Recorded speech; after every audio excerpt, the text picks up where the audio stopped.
নমস্কার, লিনাস ওয়ার্ল্ডে আপনাদের স্বাগত। কেমন আছেন আপনারা? আমি ভীষণ ভালো আছি। আর নতুন আরও একটা ব্লগ নিয়ে আপনাদের কাছে চলে এসেছি। আজকে নিয়ে যাব রাম মন্দির। না, অযোধ্যা রাম মন্দির না, কিন্তু খোদ কলকাতায় রাম মন্দির আছে।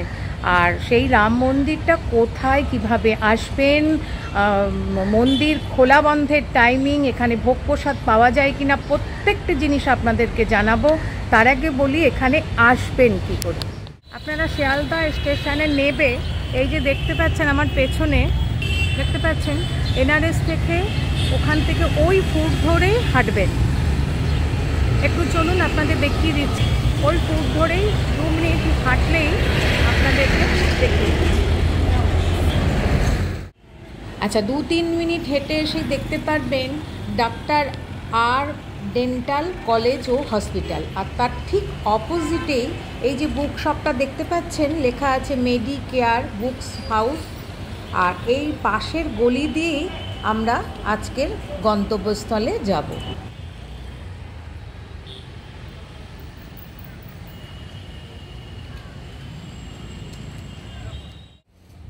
আচ্ছা, এই যে রাস্তাটা ধরে এবারে মিনিট 2-3 আমাদেরকে হেঁটে মন্দিরের সামনে পৌঁছতে হবে। আচ্ছা, এবারে বলি, আপনাদের তো ট্রেনে বললাম, ট্রেনে করে আপনারা শিয়ালদা এসে নামবেন।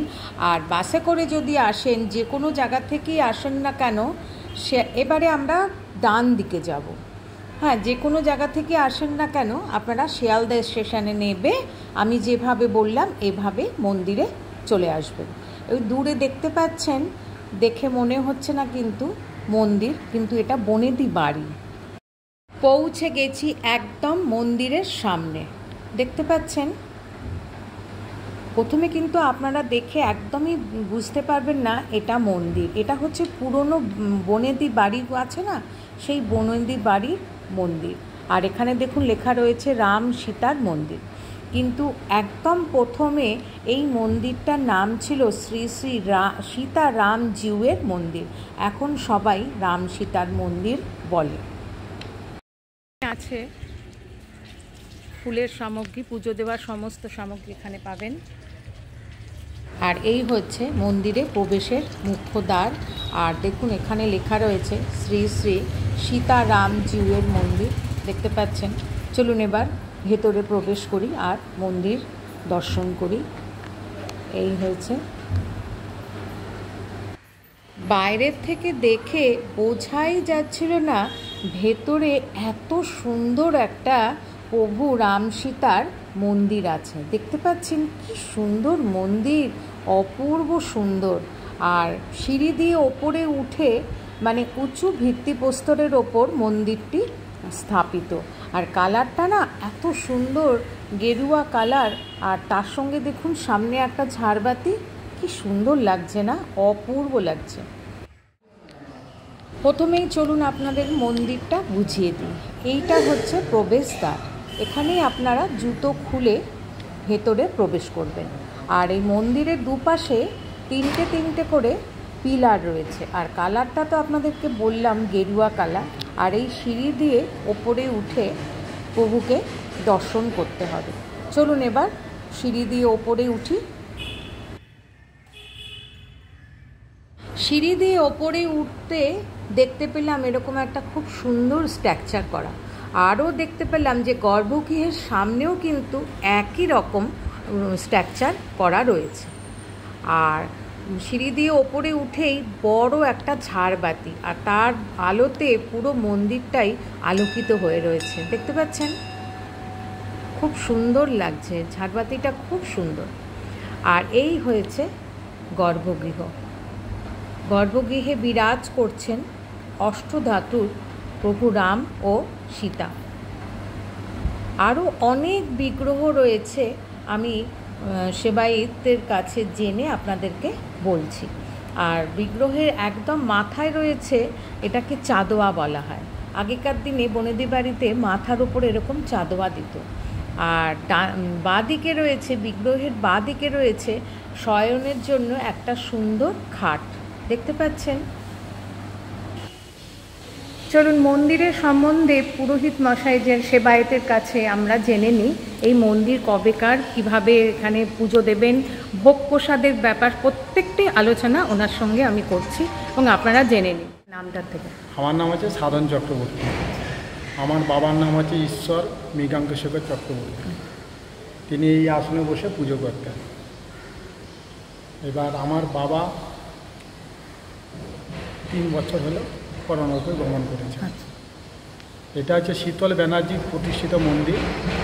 তার মনের কামনা ভাবনা 1926 ইংরেজিতে তিনি এই মন্দির স্থাপিত করেন এবং সেবায়ত হিসাবে পালিত হয় রামসীতা মন্দিরে পুজো আরাধনা। আমাদের এখানে মঙ্গলচণ্ডীর ঘট আছে, আচ্ছা, হনুমানজি আছে। আচ্ছা, আপনি যদি একটু বিগ্রহগুলো বলে দেন। আমাদের মঙ্গলচণ্ডীর ঘট আছে, আচ্ছা, হনুমানজি আছে, আচ্ছা, রঘুনাথ আছে, আর গোপাল আছে, নকুলেশ্বরী তারা মায়ের ফটক আছে, মা লক্ষ্মী আছে এবং অষ্টবিশিষ্ট ঠাকুর হচ্ছে রামচন্দ্র এবং সীতা। এখানে লক্ষণ নেই? না, এখানে লক্ষণ বিগ্রহ সেই মনের ভাবনাতে পায়নি শীতল ব্যানার্জি। এই মনের ভাবনাতে এই মন্দির স্থাপিত করেন এবং পুজো আরাধনা করে থাকেন। এমন ভাবও ছিল, আমি আছি, পুজো আরাধনা করে থাকি।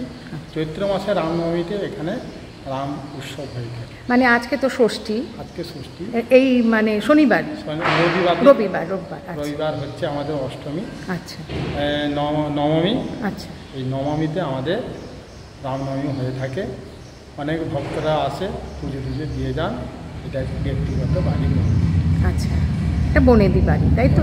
বনেদি বাড়ি। আচ্ছা, সেদিনকে এসে সবাই প্রসাদ পেতে পারবে? আর সে তাতে কি কোনো কুপন? এখানে কোনো কুপনের ব্যাপার নেই। আর মন্দিরটা খোলা বন্ধের টাইমিংটা যদি বলেন। খোলাটা হচ্ছে সকাল 6টার সময় খোলা হয়ে যায়। আচ্ছা, 9টা 9:30টার মধ্যে আমাদের পুজো আরাধনা আরম্ভ হয়ে যায়। 12:30 থেকে 1টার মধ্যে আমাদের ভোগ নিবেদন হয়ে যায়, অন্ন ভোগ।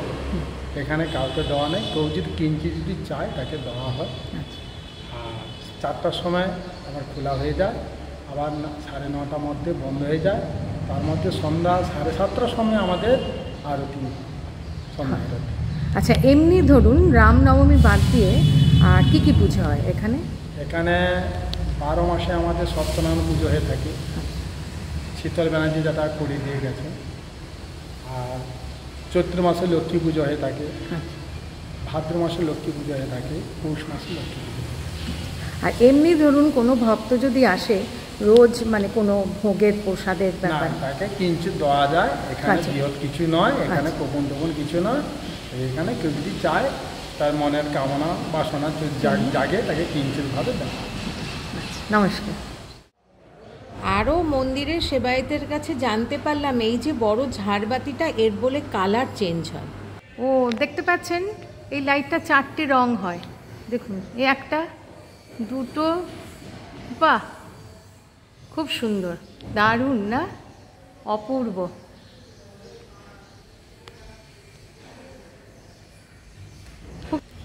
এই লাইটটা 4টে রং হয়, দেখতে পাচ্ছেন? এই যে ঝাড়বাতিটা পূর্ব কালার। মন্দিরে এই প্রজন্মের বাড়ির বড় বৌমার সঙ্গে আমার দেখা হয়ে গেল। চলুন তার মুখে শুনে নি কিছু কথা। এটা হচ্ছে 100 বছরেরও পুরনো। আচ্ছা, যিনি বানিয়েছিলেন তার নাম হচ্ছে শীতলচন্দ্র বন্দ্যোপাধ্যায়, মানে যিনি এই স্বপ্নাদেশ পেয়ে এই মন্দিরটা প্রতিষ্ঠা করেছিলেন। আর আমি এখন এই বাড়ির এই প্রজন্মের বড় বৌমা। আমার নাম অর্পিতা গাঙ্গুলি। আর আমি এখানে 10 বছর, মানে আমার বিয়ে হয়ে আসার পর থেকে দেখছি। আমাদের মানে এই যে রামনবমীর অনুষ্ঠানটাই আমাদের বাৎসরিক অনুষ্ঠান, সেটা মানে মহাসমারোহে করা হয়। আচ্ছা, এখন তারই প্রস্তুতি চলছে। রবিবার তো? আপনি বলে দিন সবাই যাতে আসে, সেটাও বলে দিন। হ্যাঁ, আপনারা সবাই এসে দর্শন করে যাবেন ঠাকুরের। ধন্যবাদ। আমাদেরও ভালো লাগবে। হ্যাঁ। আচ্ছা, মন্দিরের বিগ্রহকে আরতি করার পরে আপনাদের এইখানেই পাশেই রয়েছে, দেখতে পাচ্ছেন, ধূপ আর মোমবাতি প্রদীপ জ্বালিয়ে এখানেই রাখতে হবে, দেখতে পাচ্ছেন। আর এই পাশ থেকে না পরিক্রমা করা যায়, কিন্তু এখন বন্ধ করে দেওয়া হয়েছে। আজ হচ্ছে চৈত্র নবরাত্রির 6th ডে, মানে আজকে হচ্ছে মায়ের বোধন ষষ্ঠী, আর হচ্ছে রাম নবমী হচ্ছে রোববার। আপনারা চাইলে রামের দর্শন করতে এখানে আসতেই পারেন। আর রাম নবমীর দিন প্রচুর ভক্তদের এখানে প্রসাদ বিতরণ করা। এই অবধি কেমন লাগলো আপনাদের রামের মন্দির অতি অবশ্যই আমাকে জানাবেন, লাইক, শেয়ার আর সাবস্ক্রাইব করে। Thanks for your time.